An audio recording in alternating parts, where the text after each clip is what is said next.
Mandray anjara mavitrika ao anatin'ilay hetsika tanterahany eny Tanjombato eny ny banky BOA. Tanjon'izy ireo anatin'izany moa ny hampitombo ny salan'isan'ny mponina eto Mdagasikara manana kaonty eo anivon'izany banky BOA izany. Toy izao ny takim-pavaovao. Mitoy ny hetsika Foire Internationale de Madagascar izay tanterahana eny amin'ny Forelo Expo Tanjombato.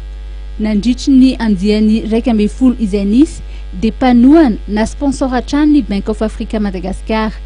Tanjona ho an'ity banky ity ny famatina arabola ho an'ny olon-tsotra, ny orinasa madinika sy ny orinasa vaventy.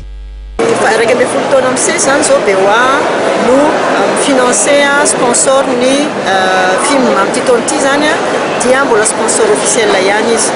Ny Tanjona moa zany dia isaky ny misy événement économique ohatr'izao eto Madagascar dia ofon'ny BOA.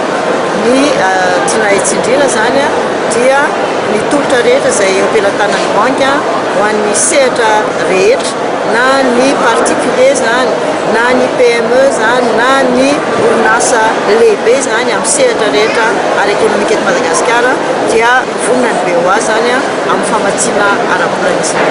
Mandritra n'ity film ity zany dia misy ny tombola izay ataonay dia eo ihany koa zany ny Airtel Money sy Orange Money zany izay miara-miasa aminay zany eo amin'ny lafiny mobile banking.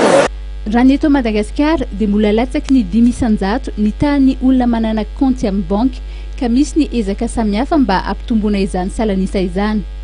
Misy araka izany ny tolotra natokan'ny BOA Madagascar ho an'ireo izay miasa eo amin'ny sehatra tsy manara-dalàna na ny secteur informel raha nambaran'ny filohan'ny filakevim-pitantanana nandritry ny fionana tamin'ny mpanjifan'ny banky.